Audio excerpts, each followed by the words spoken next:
Try that. Hello. Can you hear me now?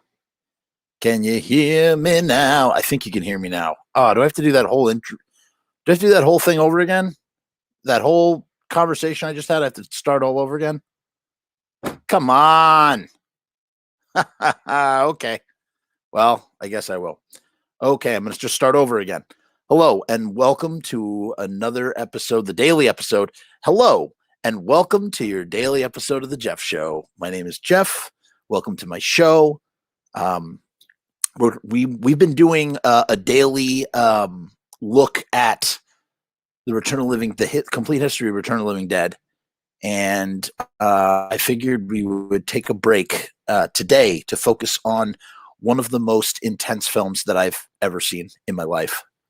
You know, it's amazing when you got to redo something. I'm redoing what I'm saying just now, and it doesn't roll off the tongue the way that it rolled off the tongue the first time. And I hate having to redo something. You lose the truth of the moment when you're doing that. Hi, Rue. How are you? Thank you for letting me know. I might have done this whole show with no audio, and I would have been even more flummoxed and upset. In any case, okay, so a little history here about this film, my relationship with this film, and why I'm so stoked that it is becoming the big deal that it is once again. It seems to have a resurgence every, bunch of years. So to start, I used to, obviously much like, you watching out there, huge horror nut, huge horror fan. I love horror. I love every aspect of it. I'll watch any kind of horror. My rule of thumb that I've developed over the years, I've sort of evolved in my taste. My rule of thumb is as follows. I will watch anything that is extreme as long as there is a plot and a story and a point. If you make a movie and it's just, guys killing guys or guys ripping up girls for no reason. I mean, obviously that's what a lot of those 80s slasher films are. There's no reason that they have to be sliced and diced, but there's a story there. It's a story of people trying to survive against an evil sadistic killer. If your movie is like straight up guinea pig, I was talking about this with Dead Geen from Blood-Sucking Zombies from Outer Space the other week. If your film is just straight gore for the sake of gore, I'm not going to be interested. It doesn't interest me. Don't want to see it. Really don't. Especially, at the dawn of the internet, it still is, but it used to be even more so the Wild Wild West. You used to be able to see anything that you wanted on the internet. I will never forget, I think I was 17 years old, and the footage had been uploaded of the journalist who was beheaded in Afghanistan. He was a Jewish journalist. His last words, "I'm a Jew like my parents were before me." And then they cut off that dude's head. And I'll tell you, we watched that video. We watched the dude actually get his head cut off. I don't know why. This is the type of dumb stuff that you do as teenagers. This is what you do as a dumb teenager. The guy gets his head cut off, and I'll never forget the scream, the shriek, the real shriek of a person losing their life. That was like the very beginning of me sort of like questioning, like, why am I watching this stuff? And this ain't no Faces of Death. This is like really extreme stuff. I've seen Mexican cartel videos. That was really intense. Stuff like that. And I guess on some level, on some primordial level, it's like, it's like, the kids next door being brave and sneaking over to old man McGregor's house because they heard that, he's some evil guy, and you got to knock on old man McGregor's door and they run away.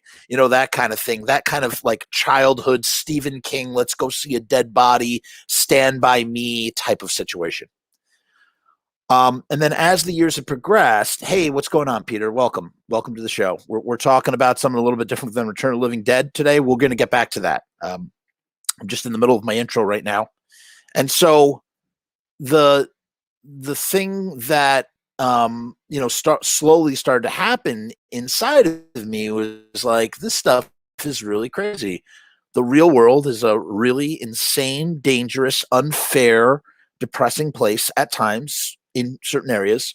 Very lucky to live where I lived, grew up how I grew up. A lot of people were not so fortunate. I don't know. I guess the more I started to appreciate and cherish life, the more I sort of, realize that the entertainment that I watch needs to exist in a way that makes sense for me to observe it morally, I guess. I know I sound kind of lame right now, but that's just how I am, man. A great example is stuff like the Manson stuff. Charles Manson, Jeffrey Dahmer, true crime films. I have a very, very, very low tolerance for true crime films.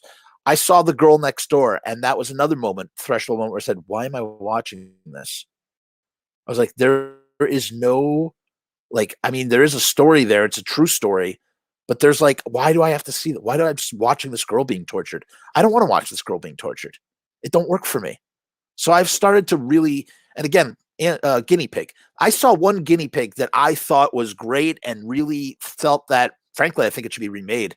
I just really like it. I'd love to see a French version, like the New French Extremity version of that. I love New French Extremity, Frontiers and Inside and Trouble Every Day and High Tension. These films I could watch. Endless gore in these films. Not a problem. I'm all for it. It's the stuff that is based on like true crime for me is a tough one to swallow because it really happened to someone and people are recreating this person's pain for the sake of profit. I just don't fly with me, man. I just don't dig that. I don't. So I'm not down with any of that Charles Manson murder stuff. I'm not. Matter of fact, that's why I like Quentin Tarantino's Once Upon a Hollywood. The one thing that I thought the best part of that movie, the book is even more graphic. That's that dude, what's his face, who collaborated with Lucky McKee on The Woman. I forget his name. His name is, he passed away. But he wrote a bunch of really, really nutty stuff. Point is, I really like that about Once Upon a Time in Hollywood when Sharon Tate in the alternate Quentin Tarantino universe, spoilers, Sharon Tate doesn't die. I thought it was a beautiful, cathartic, therapeutic, touching way to deal with what was frankly a very horrible murder. People know the truth. I'm not going to talk about it on here. I'll probably get my thing will probably lose my monetization for it. But go look into the real murder of what happened to Sharon Tate. This was a pregnant woman. Go read about what they did. When people, even John Waters, I don't understand how John Waters wants compassionate parole for the people that murdered Sharon Tate. They should not get compassion. They're lucky to be alive. They should rot in prison for the rest of their lives for what they did, what they did to them. Yeah, man. Yeah, Rue. I mean, it's like, again, and Rue, I love horror films. Like, I'm not going to stop watching horror films. I cheer when someone gets their brains bashed. It's just that when it really happened to someone, and then here's the flip side of that. I know it's going to sound really crazy, and this is a very long intro into what we're going to talk about. I know this is going to sound really, really crazy, but now on the flip side of all that, there are some I will watch a brutal, true life film as long as it's not true crime. I will watch. There are some things that are true to life that I will watch, like Holocaust movies, because if they're accurate, if they're being done the right way, then what I'm doing is I'm bearing witness to the very real pain that someone experienced, and I'm not doing it because I want to watch a horror film. I'm doing it to remember and reflect and to understand the context. Exactly, Pete. I don't get it, man. The context of what that person went through. So I think Holocaust movies are super important and super valid. I think, I'll tell you, what's an exception to the rule with the true crime stuff? I think it's just such a masterpiece of a film, and I don't enjoy it, but I truly respect it for being what it is. Henry, Portrait of a Serial Killer, which is based on a real guy, is just so well done. It's so perfect. It doesn't sensationalize anything. It's not trying.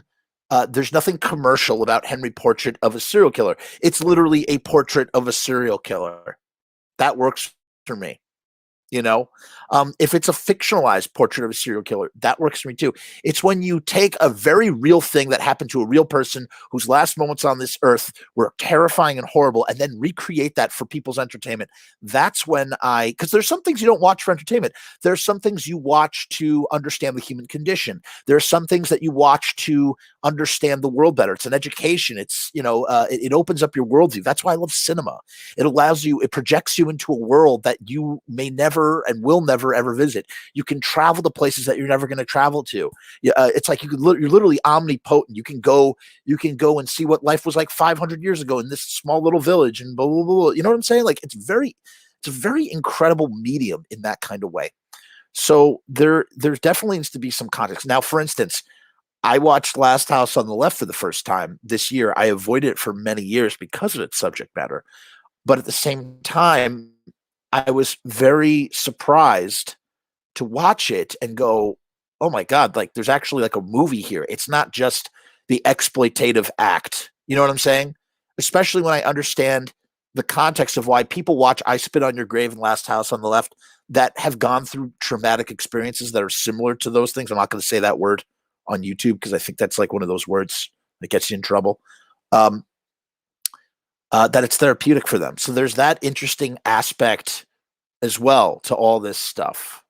Okay, so that's just the preamble to the preamble. So now, at the same time, as I'm starting to feel this way, as I'm growing up in my years, my 20s, really in my 20s, I'm starting to change in this way of like, I don't know if I want to see that. I don't know. I'm watching this movie Cannibal one day, and it's just this, it's about the guy, the real cannibal who ate someone who voluntarily wanted to be eaten. One of the most intense and effed up true life stories that I'd ever seen. And that's something I'm watching because I'm going, this is like 2006 or 2007. I'm going, I like can't understand how you could voluntarily want to die in that way and be consumed. And how could you enjoy it if you're dying in the process? Like, how do you bear witness to it just, the whole thing blows my mind, and I'm watching that. I'll never forget. And this always happens. I'm sure you guys can relate to this. You're watching an effed up horror movie, and somebody who either doesn't know you very well or someone who shouldn't walk in, somebody walks in at the worst possible moment. They don't walk in during the intro. They walk in at the worst possible moment when there's something really graphic happening on the screen, and they look at you like, what are you doing? That kind of thing. I'll never forget. I had a roommate in college. I'm watching this movie Cannibal, and he goes, and I feel embarrassed. I'm like, but think I'm watching this, but because this guy is like, he's like a church mouse, man. He's just like such a whatever. I don't want to get into that. He's a nice guy. In any case, he just goes. He says one thing that really stood out to me, even to this day. He goes, I explained to him what it is that I'm watching, how it's a true life story, blah, blah, blah. And he just looks at me and goes, why would you want to see that? And I'm going, why would I want to see that? I don't know, because it's brutal and cool, like that kind of thing. And he had a good point. And so I realized that there's also like this gray area where like I want to see that thing, but this is not something I'm going to watch over and over again. It's like pretty much one and done or two and done, or something like. And again, that was like, Cannibal Holocaust, the most extreme film ever, like the scariest, most extreme film of all time. Brutal. They seized the footage in court. He had to prove that the actors didn't really die. It's like, I have to watch this. Precursor to Blair Witch, by the way, Cannibal Holocaust by about 18 years. Had the actors told the actors to lay low for a whole year after the movie came out, so people might think that they're really, as a matter of fact, very much connected to our main subject matter, along with the Blair Witch, in the sense that all three of these films are found footage films, and it seems that these films have a way of creating buzz by confusing people into believing that they are real films, that they are based on real life situations. In all three circumstances, while they may take from real life in some way, shape, or form, in the same way that any kernel of any idea could be based in realism, they are all fake, including Megan is Missing. So rest assured, the clickbait that you've been clickbaited with in this and in every other, article and yada yada yada is false. There is nothing to worry about. By the way, at this point, if you're still watching and you're appreciating this commentary about experiencing graphic horror films, please take a moment to like this video, leave a comment, and subscribe to this channel. If you get an ad that pops up, let that ad play through if you're not doing anything busy. When you let those ads play through, you're helping me to do this full time. So that's the best way you can support the creation of this art. Thank you. Not even asking you for a dime anymore. Anyway, where was I about what I was talking about? Yeah. So slowly but surely, I'm sort of getting to this place where I'm like, I kind of still want to watch stuff that, gains a reputation, but there's got to be something. I'm not just going to there was a controversy. I was talking about it with my friend and film festival director, Steven Stahl, who runs the Sick and Wrong Film Festival, which I just did a short film for called Beyond the Green Hole. So keep your eyes peeled for Beyond the Green Hole, which will be playing. It premieres this Friday. It's a free event. It's a free event, you guys. And hold on, I'm going to show you here. Here is some Beyond the Green Hole real quick, just because we're on that subject. Let me see if I can pull this up. Here's some Beyond the Green Hole. There we go. So here is some stills from my recent short film. This is premiering on Friday, you guys, and it's free. It's a free online event. There's lots of films. So that's Beyond the Green Hole. That's the subject title. And why is this guy green? Why is this guy in a car? And why is that guy in a car? Let me just tell you, it is graphic. It is graphic. If you don't like graphic stuff, you may not get it, man. You may not get it, but it was really fun to make, really gross. Sort of speaks to how much I love that kind of humor. In any case, I was talking with Steven, and we were talking about the controversy that happened at Horror Hound Film Festival, where these guys were accepting a bunch of awards for essentially what they were doing was they were recreating an RAPE murder video that was, I guess, famous from like some famous true crime, and they were giddy with pleasure as they were talking about how they had to show the actresses how to be RAPE'd on video. And there was a huge amount of controversy. There were people that I know that were in the audience who basically blew the whistle and called them out. Were like, why are you glorifying this stuff? Yada yada yada. Why are these guys winning awards for making such garbage? It's garbage. That's what it is. It's garbage, man. In my opinion, it's garbage. I think, and again, at the same time, I appreciate a guy like Stephen Bureau and Unearthed Films, and doing what they do in the sense of trying to make true underground cinema, but that's where it belongs, in the underground, So in any case, so I'm like Conan, man. I'm on this quest to see everything that there is to see. I want to see it. There is nothing too sick, nothing too demented. I'm watching Cannibal Holocaust. I see the real animals being slaughtered. They slaughtered real animals in that film. I see the gore that they have at the end. Of course, they're just all sorts of movies that I'm watching. And then 2010 rolls around, and this film comes out called A Serbian Film. That's the title, A Serbian Film. They say this film is the most extreme film. There's nothing like it. It is the be all and end all, and I will concur that it is absolutely one of the most extreme films I've watched, including guinea pig films.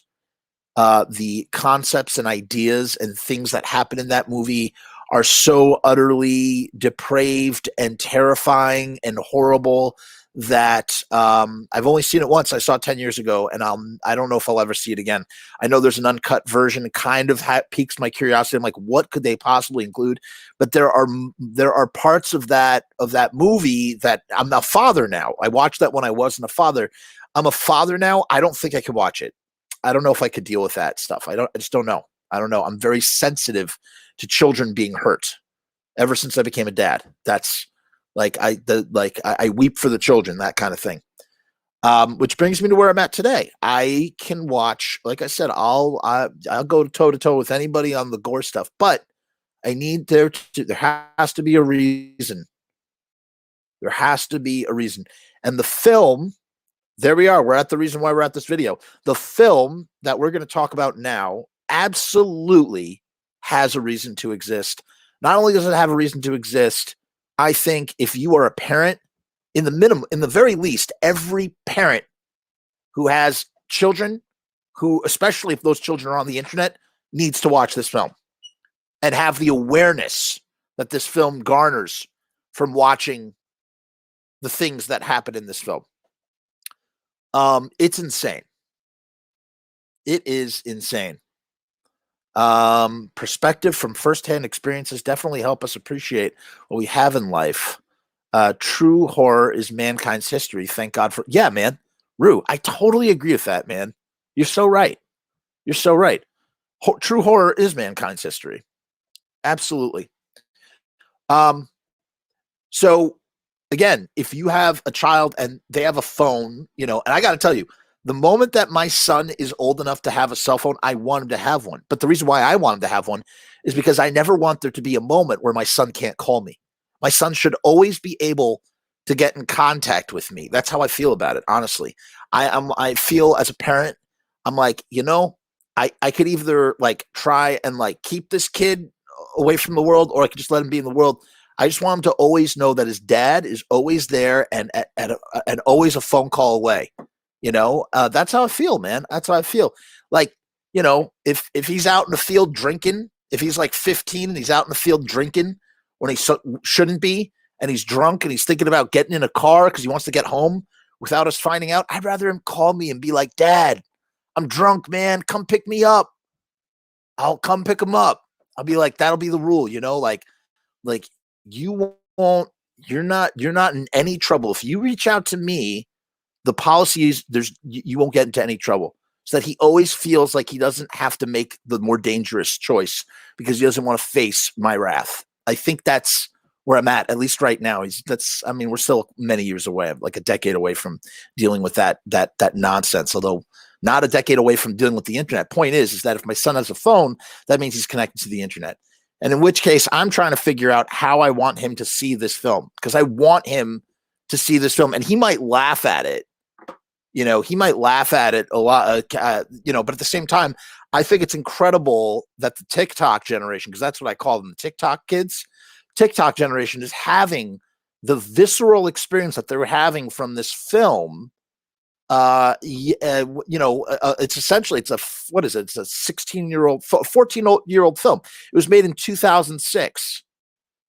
So it has a lasting impact. That would be like in 2006. That would be like that'd be like watching a film in 1992 and being okay. I guess maybe that makes sense. Exactly, Rue. Parenting, man. It's parenting. So point is that I want communication with my kids, and I think the best way, instead of lecturing to my son or my daughter, why not just show them a really effed up movie about things that really, because here's the thing about Megan is Missing that makes it different from everything we've been talking about. Megan is Missing, in my opinion, is just as extreme as all those films we're talking about, even a Serbian film. It's just as extreme as all those films. Do you know what the big difference is? The big difference between all those films, Megan is Missing, is based on reality. It's not, and when I say that compared to the other films, there are fantastical elements in every one of the other films we were talking about in some way, shape, or form. There's some sort of pseudo fantastical element, or in some sense of the word. Not Henry Portrait of a Serial Killer. That's definitely not. There's some sort of little thing in a Serbian film. There's a special drug that the main character takes that allows him to be stimulated in the way that he is stimulated to do some of the things that he does. There's other acts in that movie that, again, at the same time, if you have to imagine that if human beings can think it, it's probably been done already. True story. If you can think it, someone has probably done it. That's the reality of the situation. So maybe everything in a Serbian film is true. My point with this is, what happens in Megan is Missing, not only is it real, it happens all the time. 400. I just heard a podcast, and this is why I'm talking about it now. There was Bloody Disgusting has a podcast, and they had the director. I was like, oh my goodness, I guess this is getting a resurgence. I was listening to this podcast with Megan and Amber, the two girls, two stars of the film, and the director, Michael Goy. And they're just talking about the resurgence with TikTok, and they're talking about how something like 400,000 kids go missing every single year. And this isn't some like Pizzagate conspiracy thing. This is I'm not talking about any of that nonsense. This is not political. It's just reality. Kids get abducted. It's one of the scariest things in the world. It really happens. And a film like Megan is Missing is based on I believe there are 4 different things that were blended into one story that have happened to many, many, many, many, many kids. That happen all the time. They happen every day. And they're probably happening right now. And there's nothing we can do about it. Or at least there's nothing I could do about it from this guy. I mean, you could donate money, maybe join some sort of task force. I don't know. My point is that this is happening all the time. And that's what makes Megan is Missing and the images that are within it more terrifying, gut-wrenching, brutalizing than anything else. There's a few other films that I find to be really extreme. For instance, I don't know if you ever heard of a movie called Threads. Threads is incredibly brutal. Threads is brutal because it's real. Threads, it's a docudrama. It's not actually real, but it's based on government reports from England about what would happen if a nuclear bomb ever landed down on land, took out a small city. I mean, it is insane. It is insane. It's a brutal film made in 1984, incredibly effective and scary. Miracle Mile and These Final Hours both deal with similar themes of end of world scenarios involving nuclear bombardment, and they also work. Well, These Final Hours is about a comet, so it's a little bit more fantastical, but it seems to be backed up by some kind of science. I don't know. In any case, I don't know, man. There's something about Megan is Missing that on one hand, it's so brutal, and I've only seen it once. I saw it one time in 2012. It was on Hulu. And I said to myself, I don't think I ever need to watch this film again. And at the same time, I'm like, I kind of want to show this to my children when they're old enough to see it so they can really learn about the dangers of the internet. Instead of me lecturing to them and talking down to them, be like, you shouldn't do this on the internet. He's like, why not just scare them? Let's show them what really happens, At least let them have some sort of tangible, healthy fear of what the internet can do. Like set it up, show them these films, and then go, everything you just saw is real or can really happen and could really happen to someone like you. And therefore, you need to be incredibly careful and have common sense when you're using the internet. End of story. So how did I find Megan is Missing? Megan is so I'm searching on these lists, going back to my quest as Conan, my Conanic. I just made up a word, Conanic quest. Gone Baby Gone. I don't think I've seen that. Oh, that's with Ben Affleck. Is that the Ben Affleck movie that was directed by David Fincher? Maybe. I think I've seen Gone Baby Gone actually. Yeah, Gone Baby Gone. Prisoners, Prisoners as well. That's one of those films. So on these lists, they have all these films about and I see the all the usuals, man, all the usuals, all the Cannibal Holocaust and yada, yada, yada, Henry Portrait of a Serial Killer. All these films are on there about they are the the guinea pig films, most extreme. Everything is on there. French extremity films are on there. Frontiers is on there. Inside is on there, and I'm just going, I've seen all these things. Casey Affleck and Morgan Freeman. Okay, I would check that out, Rue. Thank you. I'm like, I've seen all these movies. And then there's one that just keeps popping up on lists all the time. And I, Necromantic, I haven't seen The Bunny Game, to be fair. I've heard The Bunny Game is, I actually kind of don't want to watch I'm kind of afraid. I'm kind of afraid to watch the Bunny King, The Bunny Game. Have not seen that one yet. I don't know if there's a yet to that, but I haven't seen it. But I keep hearing about Megan is Missing, and I just it looks so generic. I might as well let's pull up. Let's see if we can find the thing here. Okay, so now that we're talking about film, let me see if I can find the poster for it just to explain why. No, I'm not seeing a poster here. These are just kids' reactions to well, we've got that to that too. Where is the poster for Megan is Missing? It's on the cover. The poster is incredibly, it's a generic looking poster, man. You just kind of look at it and you just go, what? Like, it just looks like a stupid found footage poster. It doesn't look, it looks so tame. Megan is Missing. It doesn't look like anything. It just looks like, here, let me pull it up. I have to pull it up. Here's the poster for Megan is Missing. And you just kind of look at it and you go, what? What's the big deal? What's so, what's so extreme about this poster, right? Like, right here. Take a look at that poster. And you just go, there's nothing extreme about that. It's just, it just looks like your typical found footage. Megan and Amy are best friends. They share secrets. They chat with guys online. In a few days, they will never be seen again. Terrifying. Absolutely terrifying. I had no idea how truly terrifying something like that could be, and a powerful, important film that deserves both attention and discussion. I couldn't agree more. So here is the director. Oh, you can't see the thing though. How can I show you here? Let's see. I'll boost this volume. Let's see if you can hear this. Oh no, we don't want ad music. That will affect us when we monetize this video. Give me 1 second while we've got this stupid ad play. Okay, here we go.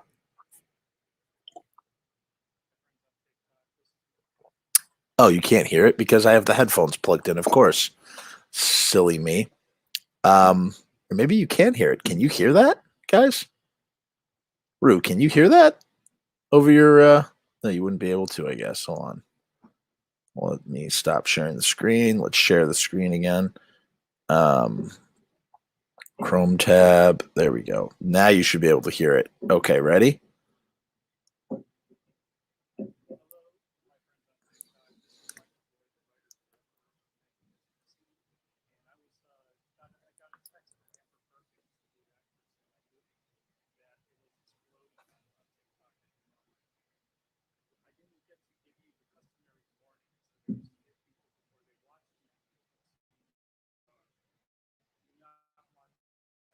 Oh, you can't hear this.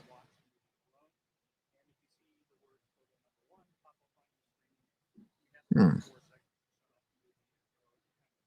right. You can't. I'm being told you can't hear it. I'm sorry, guys. I don't know how to do, because I got headphones in, whatever. Point is, this is a warning that the director gives to people to avoid traumatizing them. And you want to know something?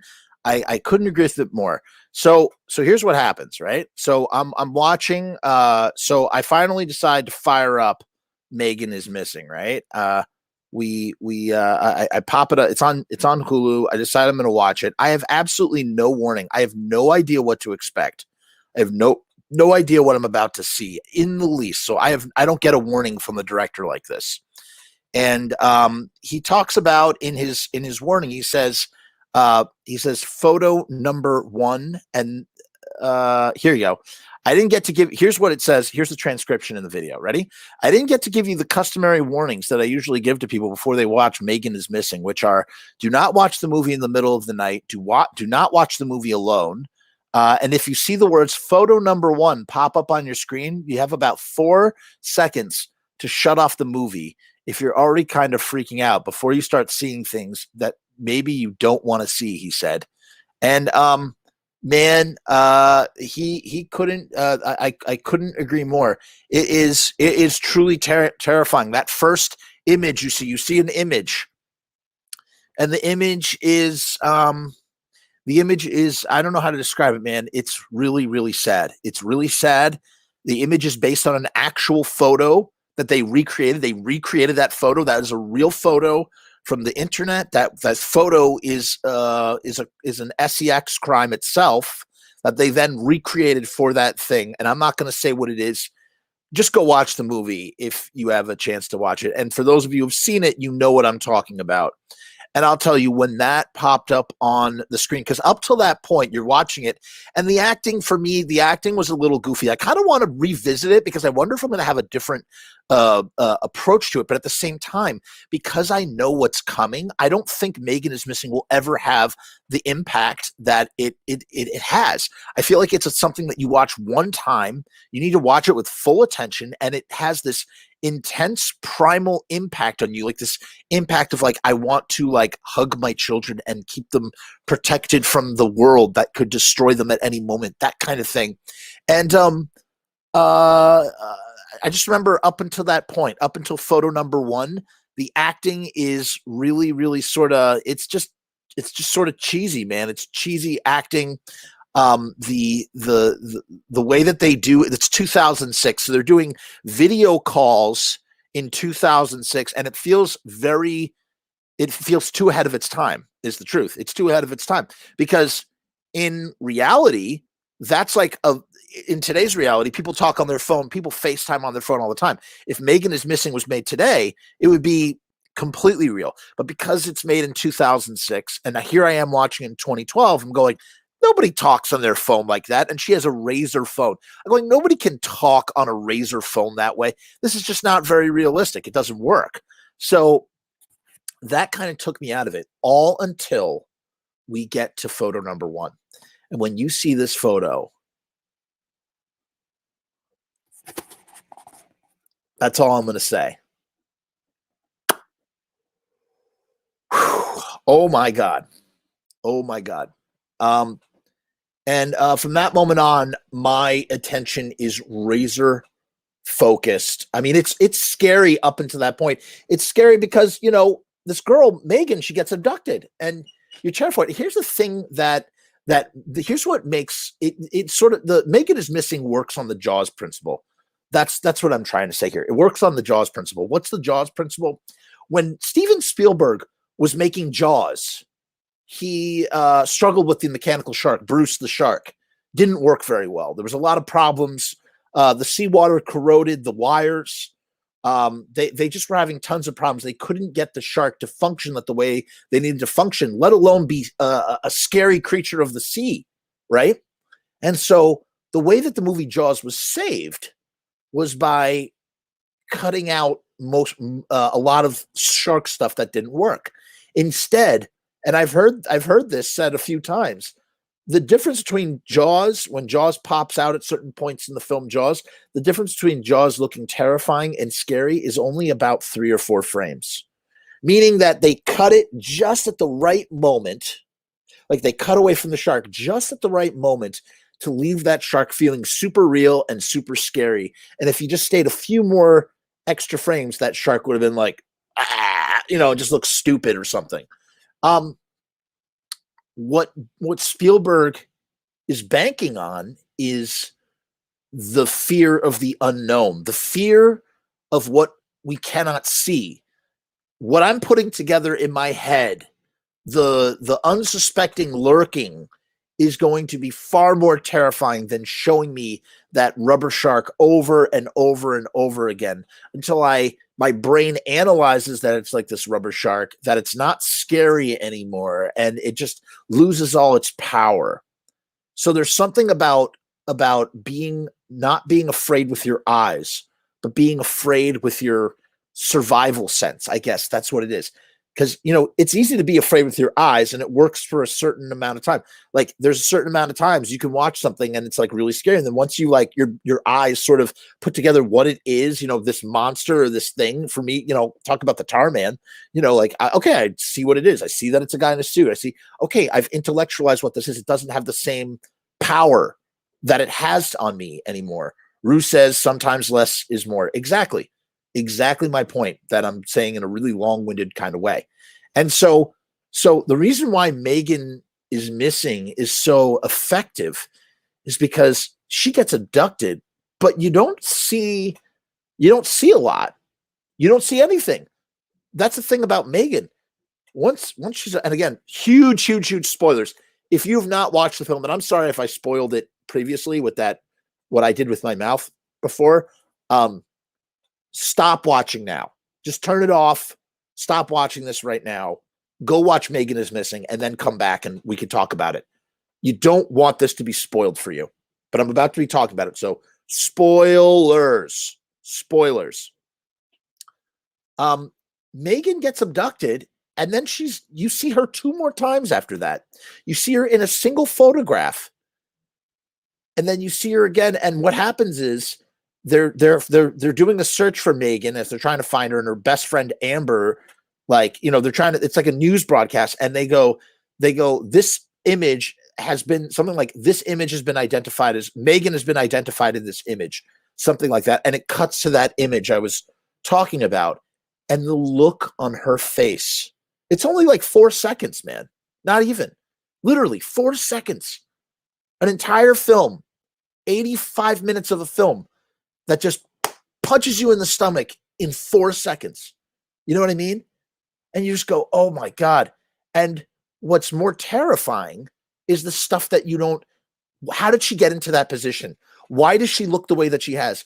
Why are her eyes like that? Why, like the things that happen to her that are implied by that photo, which is foreshadowed in a conversation that she has with her best friend Amber, which was taken from dialogue that was actually from real teenagers. Michael Goy hung around with real teenagers. He's kind of like, in a way, Megan is Missing is kind of like the kids of the next decade. Remember Kids, and everybody was afraid of getting AIDS? And Larry Clark was hanging out with the kids in Central Park, and he made this super gritty, real-life film. I love Kids. Kids is one of my favorite films. This is like Kids for the next generation. This is Kids for the internet generation. He hung out with real kids, and the kids told him things, and he transcribed them, and he put that into the dialogue. So the story that she's telling really did happen to a kid. And then you think about that story, and then you think about what's happening in the photo to Megan, and it just destroys you. I was destroyed. And from that moment on, for the rest of the film, I'm just sitting in my chair, gripped. It doesn't matter if the acting is cheesy. Nothing matters anymore, except, yes, Bully was good too. Bully was a great film. Larry Clark, incredible filmmaker, and it's a shame that he didn't make even more films. He's made a handful of films. I wish he made even more films. So it was like, I was gripped the entire time I'm watching now, and I'm like, I have to find out what happened to Megan. And then you see Megan for the second time, and you find out what happened to Megan. And let me tell you, Return of the Living Dead and Megan is Missing do have something in common. You know what it is? It's a single word. Barrels. People, or things that were once people, in barrels. Once again, we get a brief glimpse of Megan in a barrel, and it is somehow even worse than what we see in the photo. The man who has abducted her, like, this man has no value on human life in any way, shape, or form, and what he puts her through, and then just tosses her out like she's a rotten piece of celery or meat or whatever you want to call it. It's brutal, man. It's friggin' brutal. And then what happens to Amber at the end? I'm not even going to talk about. I'm not going to verbalize that. I don't want to even talk about it. The point is, it's brutal and it's excessive, and especially the last 20 minutes are absolutely just. It's funny. People talk about how terrifying the Blair Witch was, and I just feel like this is so much more what happens in this film. And when I was watching at the time, I thought in my head, and I said, this was before I had understood that this is, done any reading about the film or anything. And I'm just going, this is excessive. This is unnecessary. This is too much for me, man. What's happening to this girl at the end? She goes digging for Megan, and boy, does she dig too deep. That's one way to put it. and it kind of destroys you as you're watching what unfolds at the end of this film, and you're going, oh my god, this is like this is too brutal. Why are they doing this? And there's a reason. That's the thing. Every inch of brutality in this film is done with a reason. It's to create awareness for something that happens all the time in America. Happens to all the time. Happens, and it's funny. The director Michael Goy was talking about, typically we made it about two white girls because two white girls are the ones that get all the attention. Young white girls are the ones that get all the attention on the news. Like that's what the news story. They're going to do a whole hour about this missing white girl from an affluent suburb. And we got to find her, and she's 14 years old. Yada yada yada, and again, he uses figures like 400,000 kids go missing. And the other thing that he says is he talks about people of color. He talks about, black male children that go missing all the time. Nobody cares. Nobody cares. There's no fanfare. Nobody searches, or at least nobody searches to the same lengths that they search for the missing white girl. I'm not trying to make this about race. I'm just saying this happens to so many kids, and some kids don't even get the type of attention that a girl like Megan would get if she went missing in real life, for real. And so Michael Goy wrote, directed, produced, edited this film to raise awareness about this thing that happens in America all the time. It happens all over the world. And apparently he based it on 4 real cases. I forget where I read about that. Let's actually see what's in this article. I've been talking. A controversial 2001 horror film has regained popularity after TikTok users branded it traumatizing.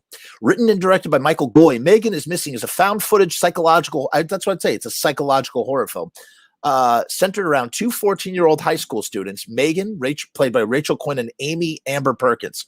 So I'm sorry, her name is Amy, not Amber. Amber is her real life name. So again, for those of you joining us, or those who might be confused, this is not based on anything that's real, but I mean, this is not a real story, but it's based on things that really did happen. Again, if you're just joining us, please like, subscribe, leave a comment on these videos, yada, yada, yada, that whole thing. The film takes place in the days leading up to Megan's disappearance after she goes to meet with a boy that she met online. Although it was filmed in 2006, the film didn't find distribution until 2011, and there's good reason for that. They filmed it in 2006. Nobody wanted to pick up this film. Anchor Bay, eventually Anchor Bay did pick up the film. They had debated for it over a year. They're like, should we pick this up? And like, wait, we're still talking about this over a year later. We probably should pick up this film if we're still talking about it. It must be important on some level. It was banned in New Zealand for its objectionable content, which I think was a mistake. I think this film should be shown. This film should be shown in schools, man. You should be showing this in sex ed class. You know what I'm saying? With the, don't scare kids into abstinence. Just scare them into like being aware of like the dangerous world that could suck them up in a second. That's what it should be all about. That's what you got to prepare kids for. So the country's, New Zealand's country classification office wrote that the availability of the publication is likely to be injurious to the public good, which, man, what a bunch of Puritans, man. And I like to think that New Zealand's a very progressive place in many ways, but in that way, they're just puritanical. At the time, Megan is Missing was criticized for poor acting. I think the acting is not that great. Its use of graphic and sexual violence and the over-sexualization of its young protagonists, with the many branding the film to be torture porn. Except, what's so funny is people are criticizing a film that's just based on real life. They're criticizing real life. They're not criticizing the film. That's what's so funny. Oh, you're over-sexualizing young protagonists. That's exactly what happens to these girls online, in real life, whatever you want to call it. It's use of graphic and sexual violence. Yeah, because that's what happens. The film found itself back in the public consciousness over the weekend. So this just happened November 14th, November 15th, after a number of TikTok users watched it for the first time. So it got viral because of TikTok, which is the latest craze for the youngest of the young generation. It's funny how I think that Facebook has become a platform for old people. It's for old people. It's actually aged with me. It's so weird. In 5 years, I will have been, or 5 years, Facebook will have been around for 20 years. That's kind of crazy when you think about it. Really having a digital persona that's been archived online with you all this time. MySpace has gone the way of the dodo. LiveJournal, all these things are gone. YouTube and Facebook have been around. They just continue. They press on and on and on and on. And then after that, you had Instagram. Instagram has become the new thing. And then after that is Snapchat. And Snapchat is starting to become like the previous generation. And the latest and greatest craze is TikTok. And TikTok is very similar to, it has features of Snapchat and Instagram all rolled up into one. It's just sort of like, I actually like TikTok. I've messed around with it a little bit. So the youth are discovering this movie and finding it to be terrifying. Megan is missing. Man, that ish got me staring at the wall and wanting to delete all my social media accounts and never coming back ever again, one viewer wrote. Others warned their fellow social media users not to watch the film, with one viewer tweeting, "I just watched it and I've never been more triggered or traumatized by something in my entire life. This world is so effing disgusting. I can't stop crying. I feel sick to my stomach. If you haven't watched it yet, please don't. It's horrifying." No, do it. Do watch it. Watch it immediately. And if you're, depending on how you parent your household, show it to your children. In response to the film's popularity resurgence on TikTok, creator Michael Goy, who has since written for American Horror Story and The Chilling Adventures of Sabrina, issued a warning to the people interested in watching it for the first time. We went over that earlier. I'm not going to reread that. And okay, so that's one article. Let's see what else is said here. There's some more stuff here.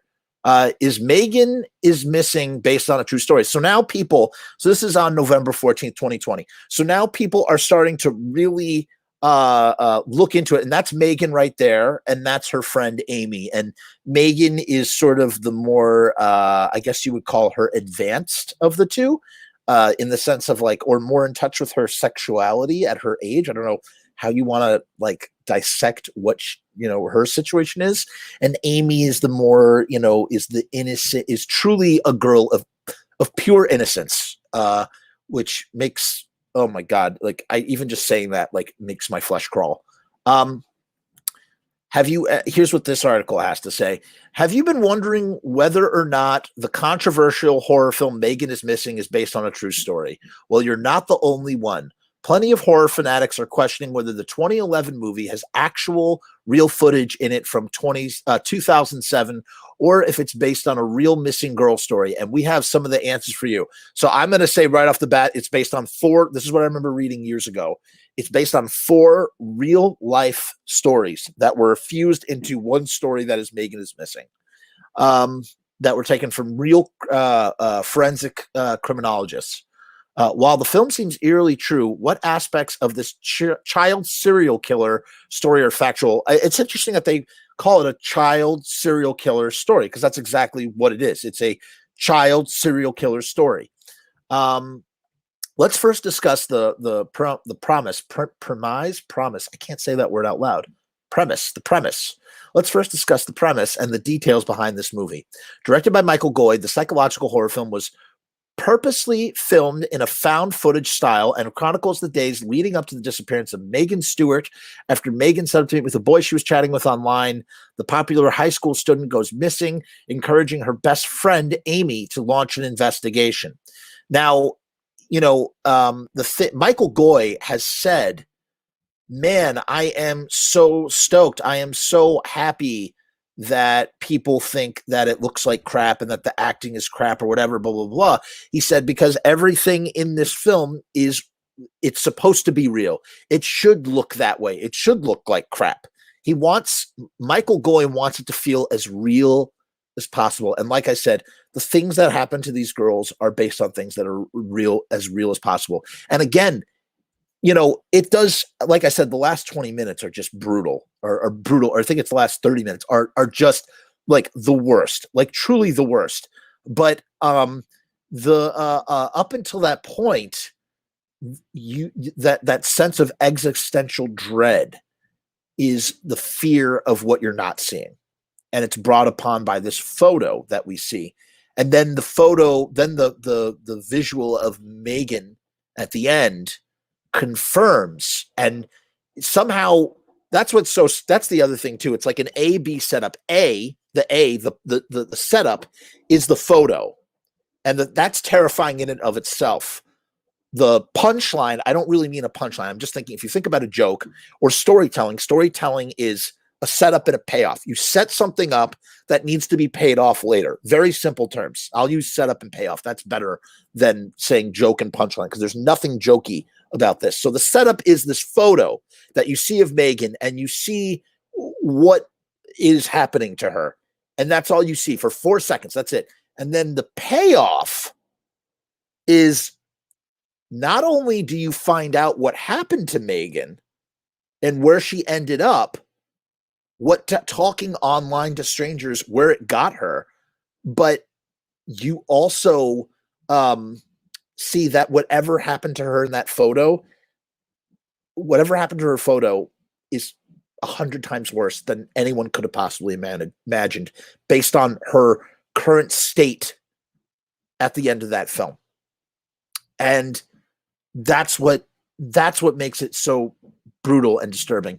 While Goy was inspired by real-life cases of child abduction, an unfortunate occurrence that happens frequently in our world, it is not completely based on any particular case, as I said. The film is meant to serve as a cautionary tale to teens and parents. It was shot in 2006, but did not find distribution until Anchor Bay Films released it on DVD in 2011. The film has become so controversial, with some viewers finding it to be so disturbing that New Zealand has banned the film altogether. Critics of the movie have complained that the horror film is extremely this is literally taking this is the same article. Some have even claimed that it's unnecessarily exploitative in general. I don't think it can be.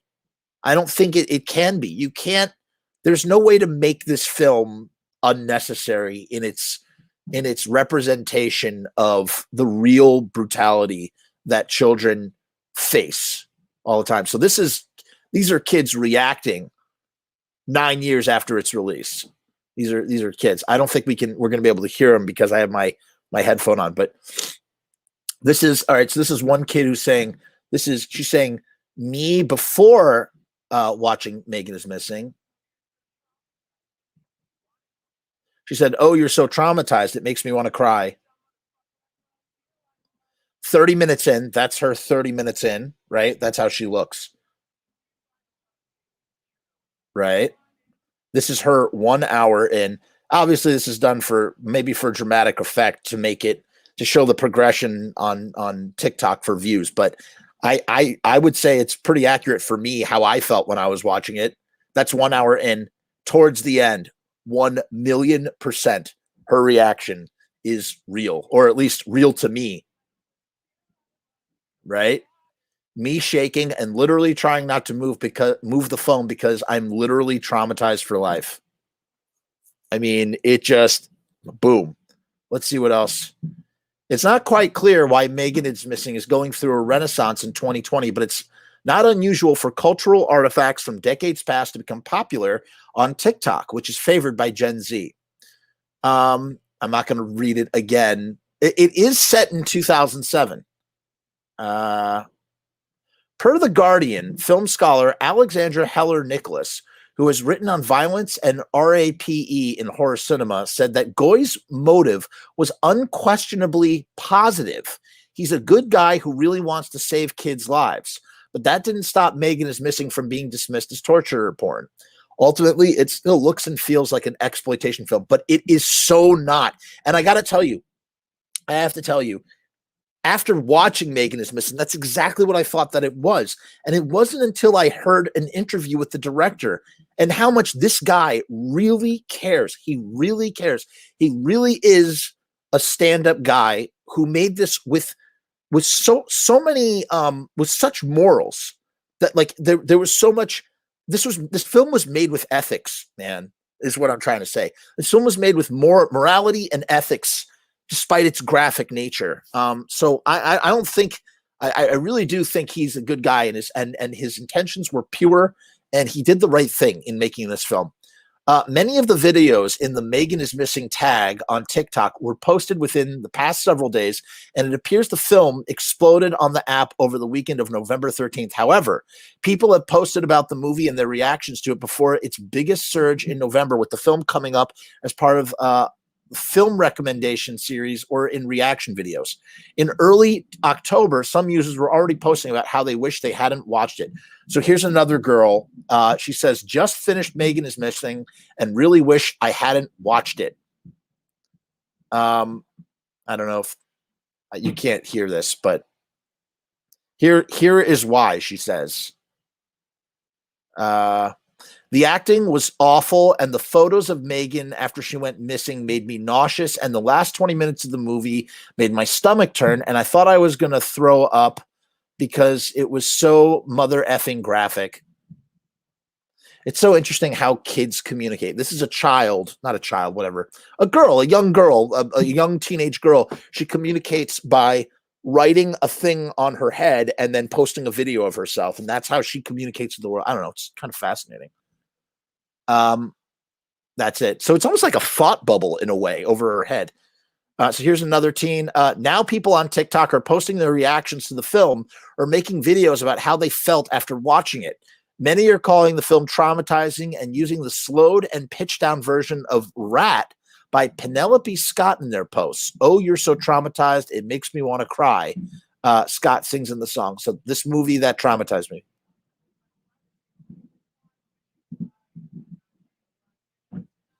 She's just trying to like lip sync. Here. Something is powerful, an important film, and it shows Megan and Amy. Yeah. I don't know. This is her just going through all the stuff. Here's another girl. Me getting ready to watch Megan is Missing. Wow, they really are using the entire. They're using the entire thing. Look at this. The following film is based on actual events. I mean, that's true. It's not based on a particular actual story, but it's based on actual events, right? Okay, because of effing TikTok, she's watching this. All right, it's actually showing shots of the film, so be warned, be forewarned when you're seeing. If you have not seen the film yet, do not watch this right now. I would turn away. Do not watch. Warning, spoiler. So this is footage. This is the footage, the CCTV footage of Megan getting abducted by Josh. And this would be the last time anybody ever saw her alive in the film, I should say, ever again. Look at her. She just gets pulled away. Look at her. 43 minutes in, she's rolling her eyes. And that's her. Now she's freaking out. My heart sank and broke. And obviously, like, these are not, you know, these are done for attention and dramatic effect, but I mean, this film is having an impact on kids, man, and I'm so glad. I think it should. I think the best, like, parents, like parents obviously need to talk to their kids, but it's almost like parents just shut up and let this movie do the talking for you. The movie will communicate everything that will make your teenage kids roll their eyes at you for. This TikToker says, I finally got the lady balls. I finally got the lady balls to watch Megan is Missing. Wait a minute. Oh, she pirated the movie. So that's the kid. So these are all the shots. I mean, that's Amber. No, that's Megan. Sorry. That's Megan getting taken. Oh my God. Oh my God. Oh my God. I can't believe that. Whoa. I'm going to end up being the next Megan. Me and her have a lot in common. All right. Like what a thing to say.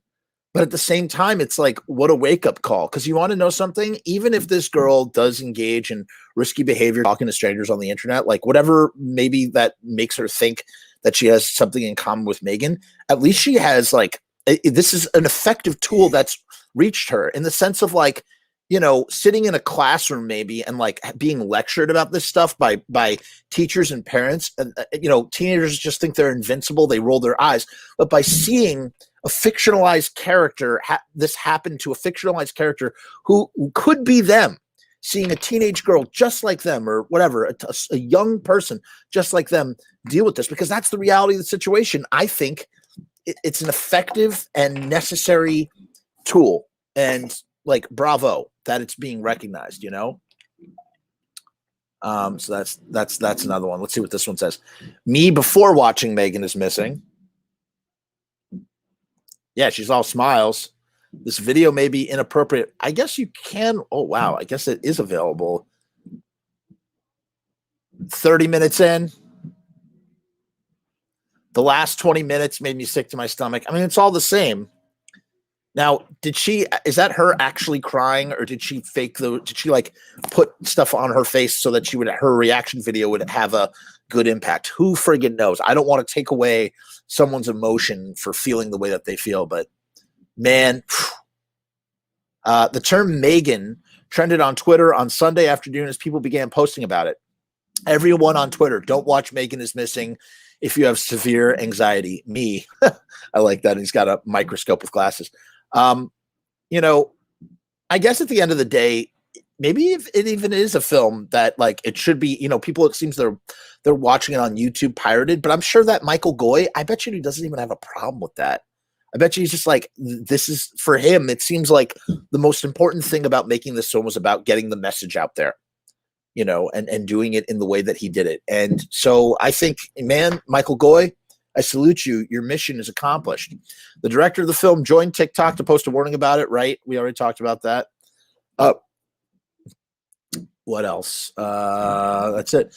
If you want to watch Megan is Missing, you can rent it on Amazon Prime, YouTube, or Google Play. So if you like to support art, if you like to support, you know, the creation of this material, you can do so legally here. So I'll give you the links real quick. Here you go. Putting them in the chat. If anybody wants to rent this legally, I guess you can find it in other ways. But man, like, oh no. So there they are, man. There they are. So that's the link to rent it on YouTube. You can rent it on YouTube. You can rent it on Google Play. If you feel like, if you're brave enough to do so. Let's see what this is. All right. So we saw that. Here's our final article. Megan is Missing, director on the viral movie's deeper meaning and why he turned down a remake. Okay, so he's starting to do press now, and he did a podcast. He's starting to get some major attention for this film, and this is an interview with him. And I think let's take a look a little bit of it. Michael Goy never meant for kids to find his film, and yet over the years, as Megan is Missing has popped up in waves online, it was always the kids who discover it, the filmmaker tells EW. This fall, TikTokers and Twitter users pounced on the 2011 horror film and documented their reactions in droves for reasons Goy still can't quite wrap his head around. Last weekend, more than 55,000 tweets were sent out about the found footage style film, which centers on two teenage best friends played by Rachel Quinn and Amber Perkins, who go missing. Many of the people on social media have called it traumatizing and terrifying, while others have dubbed it exploitative or flimsy. Goy says the film was born out of his experience working with forensics investigator it was born out of his experience working with a forensics investigator on another project and his dissatisfaction with programs like To Catch a Predator for their sensationalistic portrayal of internet predators. The filmmaker, who's gone on to shoot shows like American Horror Story, wanted to make something raw to capture what could really go down if kids trust the wrong people online. Nearly 10 years after the film was released and 14 after it was shot, Goy, who ironically is now working on his first comedy feature, revisits his divisive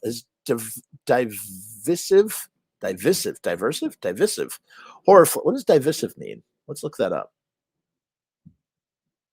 Divisive, tendency to cause disagreement or hostility between people. Highly divisive. What about diversive? Is diversive not a word? Did I just make up that word?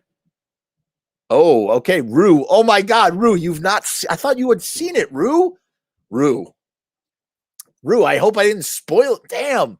Well, okay. Just okay.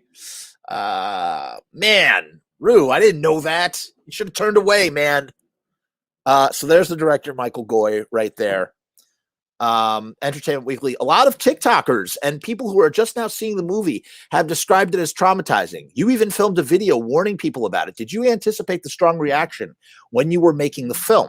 Michael Boyd, well, sure. This is the director, Michael Boyd. Well, sure. When we made the movie, we self-financed it. A, because I didn't think anybody was going to finance it because it was such a relentlessly grim script to begin with. And B, I knew we had to do it on a fairly tight budget, which motivated part of the decision to do it in a found footage format.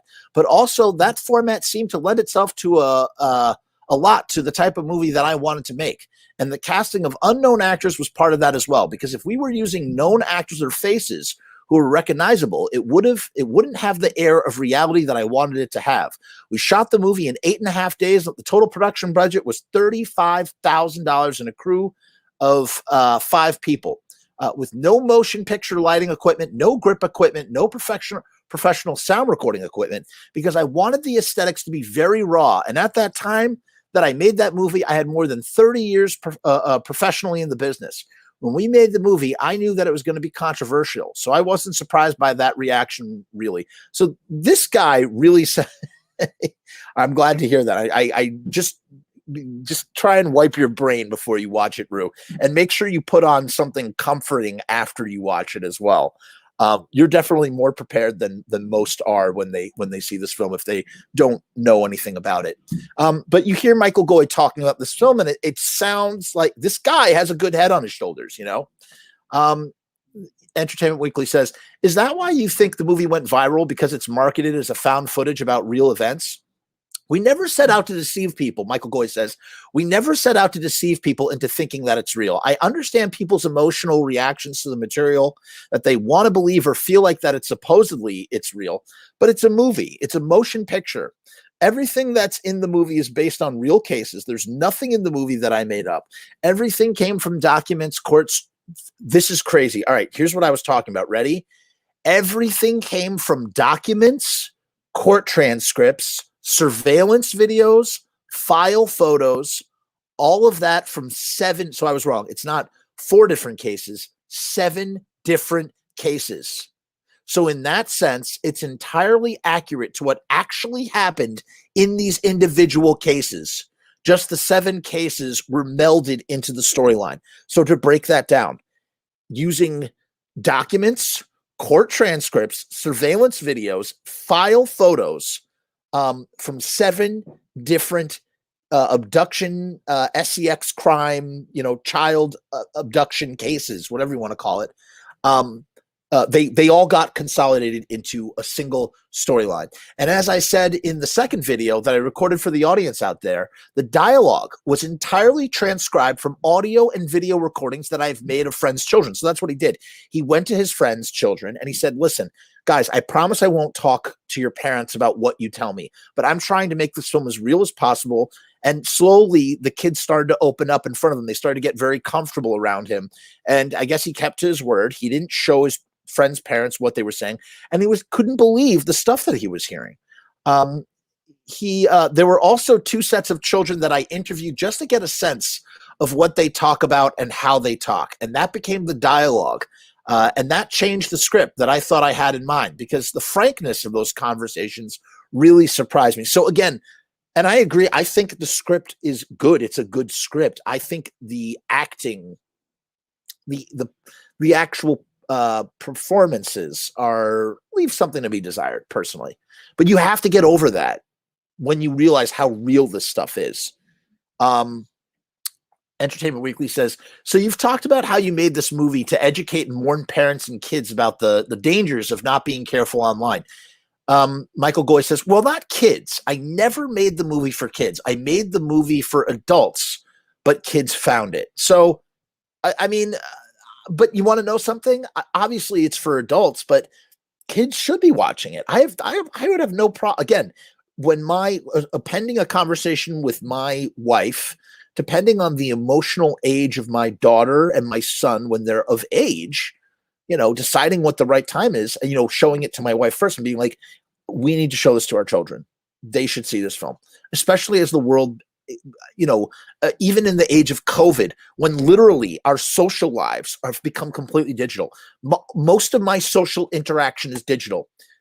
part of me having a social life is doing these videos and talking to you, because I'm a very extroverted, outgoing, talkative person. And this is an outlet for me to communicate with strangers on the internet, which is what I do, essentially in these shows, or whatever you want to call it, whatever this content is that I make. And so, this is the world now. And it's like kids, like children, like they live in that world even more so than we do. When we were growing up, when I was growing up, you talked on the phone. You get somebody's phone number that you know in real life, you call them on the phone and you talk to them. You get off of school, you finish your homework. What do? You spend hours talking in your room. Mom, Dad, leave me alone. I'm talking to my friends. In the 80s, it was prestigious. It was a sense of prestige to have your own phone line so that you could stay and keep up with your friends. In the 90s, that turned into chat rooms, right? And that was when the internet dangers first rose up. And like you could communicate with random strangers. Remember ASL? Like how did you find out about people? ASL. Think about how crazy that is today, the idea of ASL, and then you have the whole concept of catfishing. I mean, it's crazy. I'm surprised there are not more films made about this stuff.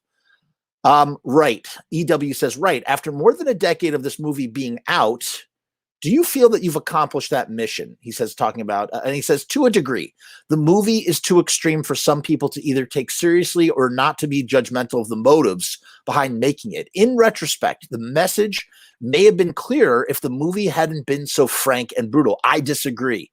You need the frankness and the brutalness in order for the message to be conveyed. He says, but on the other hand, if the movie weren't so frank and brutal, then it would basically be a lie to what I originally set out to do or show. So he was being true and honest to his art in that way. So in that way, there's a no-win situation. The kids who discovered the movie, and it's always kids who discover it, in every wave of activity, that movie has gone out over the last 14 years. The kids who discover the movie, and it's always kids who discover it in every wave of activity that the movie has gotten over the last 14 years or whatever.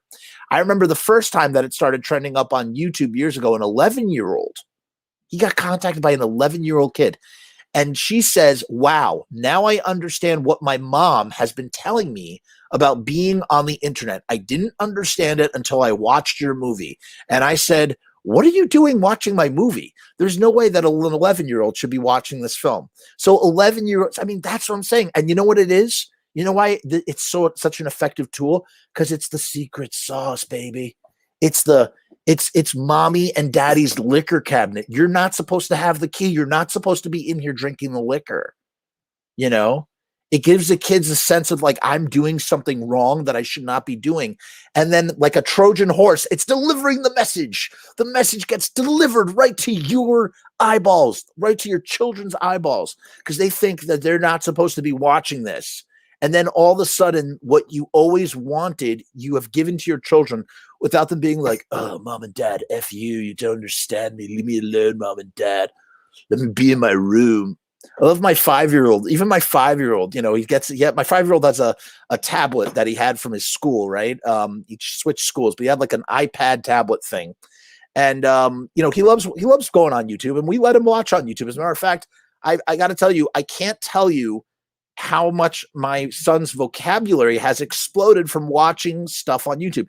Now, he went and discovered Pennywise the Clown through a cartoon, which I wasn't too stoked about, because I just like, it's just annoying when your kids are terrified of the Tar Man, because my son is very terrified of the Tar Man, because I have posters of the Tar Man hanging up in the basement. So he comes downstairs, he sees the Tar Man, he goes, Daddy, who is that? And I haven't shown him Return of the Living Dead yet, but I will. I'm going to show him when he's the age that I was when I saw it, 10 years old. I've decided it's okay to show that film when he's 10, because that's the age I was. And if I could do it at my age, then he could do it at his age. But he's fascinated by this sort of stuff. So he discovers stuff, and he's terrified of some stuff. But at the same time, he's also like curious, and we let him go on YouTube, and this kid is naming dinosaurs. He knows all these dinosaurs. I can't pronounce any of these dinosaur names, or, dragons, or he's a sponge. He soaks these things up. He's using words. We're at the dinner table. He's using words that I never could have imagined. The internet and the access to information is a wonderful thing in the right kind of context. You need safety measures to go with it. So when I see my son, he's off in his room and he's on his tablet. This is why I brought this up in the first place. And he's like, Dad, I want my privacy. And I'm like, you're 5 and you're asking me for your privacy. I loved it. I was tickled pink when he said that. It made me really happy because I was like, I appreciated that. And you know what? I left his room. I was like, sorry, bro, do your thing. I'm sure that'll change as it gets older, what that privacy is about. But my point, it's just, I don't know. It's awesome, man. And, but at the same time, he's got the entire world is connected to him through the screen. Right. And so if I can't be there, I'm not going to sit there. I'm not going to be a helicopter parent. I'm not going to watch over him, all the time, every single day. How do I show him how to be safe? Let him discover this movie on his own. I mean, not now, obviously, but I'm just saying, like, if I had a kid that was like 11 or 12 years old, let them discover this movie on their own and then, like, form their own sort of opinions about how they should interact on the internet. So he's saying there's no way an 11-year-old should be watching this movie, but he's wrong. Even the director is wrong. He doesn't understand. Sometimes you create art and then that art comes into the world and it has its own life. It don't belong to the director anymore. And it kind of takes on an identity of its own. And this identity does not belong with the parents of the children. It belongs with the children themselves. Entertainment Weekly asks, was Megan is Missing unrated or rated R? Michael Goy says, it's unrated. I forget if it was actually ever officially submitted when Anchor Bay Stars picked it up. My vague recollection is that it was submitted, but then the submission was sent back with a note saying, let's pretend that you never sent us this movie. But we always knew it was going to be an unrated film. EW asks, if you were to revisit this movie now, would you do anything different? Michael Goy says, I don't know that I could make this movie now. It was probably like 8 or 9 years ago. There was a production company in Mexico that wanted to do a Spanish version of Megan is Missing. They contacted us and asked if I would go to Mexico City and remake the whole movie with Mexican children in Spanish. And you want to know something? He said, no, I just don't want to make this movie again. I don't want to go there again. But if I were inclined to make it, I don't know that it would change them that much. I mean, he said, I don't know that I would change them that much. I mean, I remember when we were casting took a long time just to get the right combination of kids and to make sure all the parents were on board, because I refused to shoot if a parent wasn't there with their child on set every day. And that's amazing. The parents were in the loop the whole time. Everybody was aware about what they were doing and what they were making and why they were doing it, no matter how it made them feel emotionally. I think that's kind of incredible. And I think that a Spanish version would be super effective because, people disappear in Mexico all the time. They do.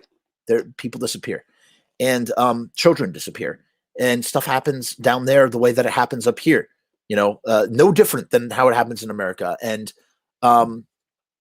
it's another way. It's another angle to approach the subject material, and I think it would be good to do a remake in Spanish. Honestly. Michael Goy says, I've tried to make the point in the movie subtly, maybe not too subtly, about the fact that cute white girls, here you go. Here's what I was talking about. This is what he talked about in the podcast. Ready? And this is why he was, I guess he was also ambivalent about doing it with Mexican children in Spanish. He goes, I've tried to make this point in the movie subtly, maybe not too subtly, about the fact that the cute white girl gets all the airplay on television. There's a boy that's missing in Crenshaw in the movie, and it's just a passing mention. But then you don't hear from him again. And that was my acknowledgement of the fact that underprivileged or minority diverse kids do not get that much airplay when they go missing. It's the cute white girls that make for good television. And that's why in casting, even though I'm on the board of several diversity coalitions in the industry, I said that the leads of this are going to be 2 white girls. And they said, well, why would you do that? Why wouldn't you open up the casting to all races and stuff when you're in a position to do that? And I said, because that's part of the point. And I agree with him. I need to have the audience, when they watch this, immediately associate those missing children reports with what they actually see on television every night in order to take them where I want them to go. So in order to sell the reality, he's got to do it like this. And I guess it does make awareness, in the same way that a while ago, I confronted Michael Graves, the former lead singer of the Misfits 95. I confronted him about his comments about Black Lives Matter, right? It was really, I wasn't having any of it. And he was just, man, he had all these fans on and they were just licking his boots. I thought it was so lame.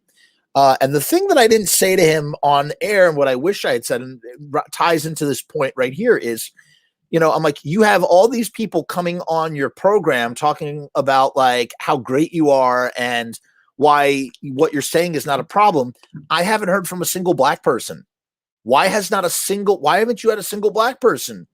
That's what you have black blah, blah, blah. You have black fans. Why aren't they on? Why don't you have them say something?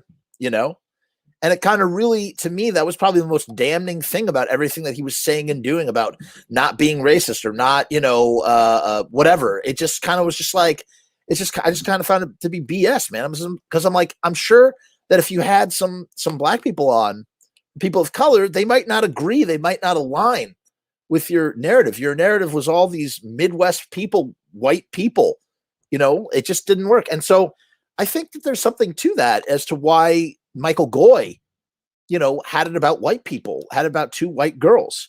It kind of, adds to the impact of like that like this doesn't even, like, if you're a person of color, you're not even like, you're a footnote. You're a footnote in this whole thing. Like, so not only are there tons of kids, but there are also tons of kids that nobody gives a crap about, as we know with what happens down there, if you know what I mean, with Texas, whatever. I'm not going to get into that. I don't want. Sorry. I'm sorry. This is getting a little more political than I would like. The last question. Does this mean, EW asks, does this mean that a sequel or a follow-up is out of the question? Michael Goy says, I wouldn't say no, never say never. I thought about it a couple of times, but there really was no angle that I could see that I would want to pursue yet. My friend Mark Kloss, who runs the Kloss Kids Foundation. So this is the Kloss Kids Foundation, is much more in tune with what's happening this is what I wanted to highlight too. Here, let me see that. Kloss Kids Foundation. Thank you, Rue. Thank you. Yeah. He had to be called out. So this is the organization. So check this out. If you want more information, people, let's not say that we never do anything of note that's good on this show. Go right there. That's where you can learn more about this stuff. If this stuff is kind of blowing your mind right now. And this thing says it's taking a minute to load. It says a mile a minute. That's how fast your child. Oh my God, that is so scary. Hold on. We'll go back to that in a second. So he said, you know what's funny? I think Michael Goy does want to do a sequel, but I think he just has to. I think he wants to figure out how to do it. I think that's what he doesn't know how he wants to approach it, right? And once he figures out how to approach it, he's gonna, take a crack at it and make it work. Why isn't this loading? This is really annoying. Come on, Class Kids. I really want to close with this because I think this is a good way to close. I think when Michael Goy figures out how to approach the right angle, he's going to make a sequel. I think he sees the demand and the ability to do a sequel. And he's stated that every penny that goes to his pocket for this film goes directly to kids organizations. He doesn't make any money. He doesn't make any freaking money off of this video, off of this film, I should say. So this is the Kloss Kids Foundation has fingerprinted and photographed more than 1 million children with our print-a-thon service. So what they're doing is they're making it so that children are more easily identifiable in a database, I guess. But there you go. Look, they have something called Megan's Law. Huh. Interesting. The brutal RAPE and murder of 7-year-old Megan Kenka. She's 7 years old and she was brutally murdered and whatted. And that caused a law called Megan's Law to happen. But it's just like it's like a 7-year-old little girl is not immune to this sort of stuff. you know. So check out this website. I'm going to put this in the YouTube, the thing below, and how you can. Wow, and you can get. Can you get involved? I wonder. Might as well take a look at all this stuff. Where's the thing about a mile a minute? That's how fast your child can disappear. I guess that's the statistic, or the idea that your kid travels a mile a minute, probably in a car going 60 miles an hour. I would imagine. Huh. Is that something? So you can make a donation here. If you feel like making a donation, you can do so right here. Hold on. I want to put that link in here as well. So those two links will go in the comments. So if you're watching this video and at any time, you can click on these links below and find out how you can get involved, or if you want to know more. And like I said, I suggest everybody watch this film. This has really turned into an after-school special, hasn't it?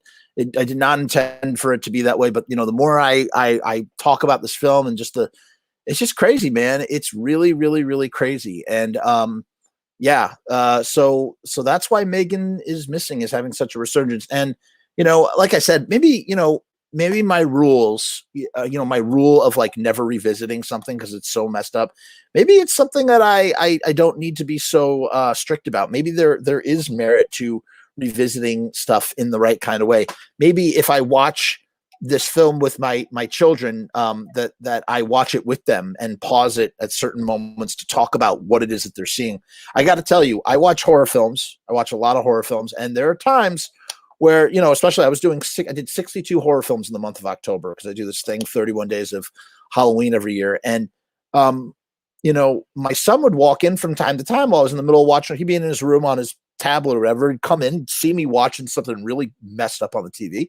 And I have to pause the movie, and I have to be like, I have to sit there and I have to talk to him about it. Totally fine, totally unscathed, not an issue, but just like emotionally register, be like, hey, do you understand what I was watching? Do you know why that happened on there? Do you get that this is a fictional football, and he's got a pretty good head on his shoulders, 5 years old. I'm pretty proud of him. I'm not as cautious as, I've seen other parents be. No disrespect or judgment on them. Everybody, the number one thing about parenting, I've learned, number one thing about being a parent, what's best for you and your child, and anybody else who gives you advice unsolicited can go F themselves. Okay. They can go F themselves. That's my number one advice for parents. Number two, my number two advice would be, whatever seems difficult now in the moment won't feel that way forever, because as your kids grow, their problems change, and then your problems change. And they're not problems, challenges. I like to think of them as challenges. It's all challenges, man. And the challenges get more sophisticated and more complicated, but they're temporary. Most of the time they're temporary. And one thing, turning into, one thing can turn into another thing. And yes, Rue, I agree. Trying to be a caring and informative parent, man.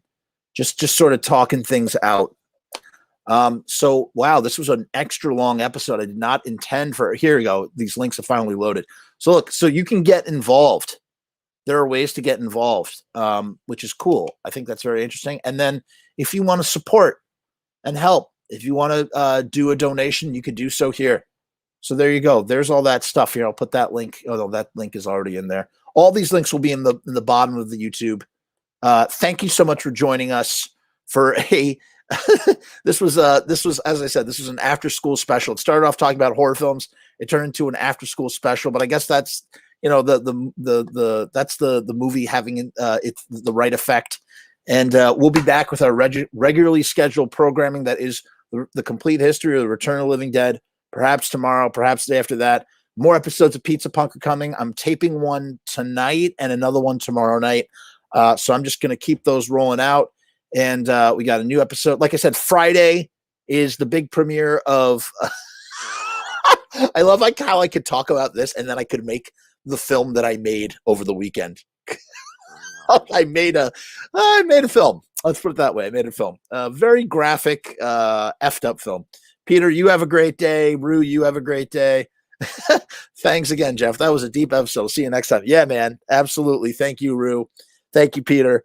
You guys be well. And if you're watching this later on, like, subscribe, comment, yada, yada, yada. And most importantly, peace and